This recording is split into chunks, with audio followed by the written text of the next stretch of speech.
About 12 years ago, in my hometown village, when I still lived there, people started disappearing. I may not remember all the details well, but I will try to convey the essence. I had just moved to the 5th grade. It was during the holidays. That summer was very hot. In the neighboring region, forest fires were raging, and I remember well how it all started. In the morning, I woke up very early to the alarm clock, having arranged with my friend Pashka to go fishing before the heat started.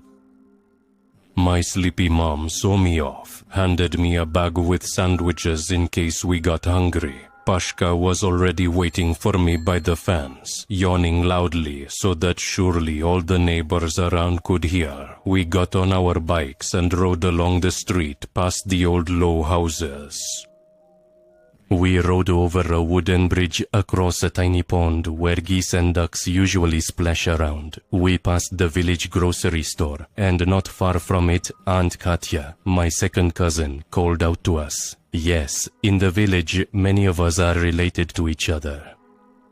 Pasha, Seryoja, have you seen Mylenka? She asked, peeking out from behind the crooked fence. She was asking about her husband, Uncle Lenya. Well, husband, she had been living with him for about a year, after he got out of prison.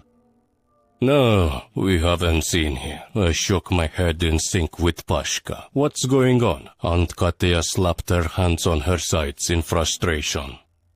Yesterday evening he went to the store for a bottle. It's just 2 meters away. I have no idea where he disappeared to. Guys, if you see him, let me know, okay? Assuring Aunt Katya that we would definitely inform her if anything came up, we went on our way. He's probably hanging out with Liuska somewhere. Pashka giggled once we were far enough from my aunt's house so she couldn't hear.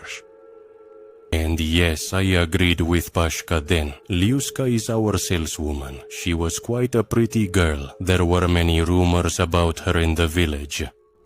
And so, gossiping and laughing among ourselves about Uncle Leonia's possible infidelity, we drove to the outskirts of the village, where a large abandoned house stood at the very edge. I don't even remember who lived there. It was vacant when I was very young. His garden was completely overgrown with weeds, so the windows of the first floor and the porch were not visible. Part of the fence had collapsed and disappeared entirely. It could have been used by homeless people for firewood. They used to live in this house. We would have driven further, not paying attention to the familiar abandoned place. But in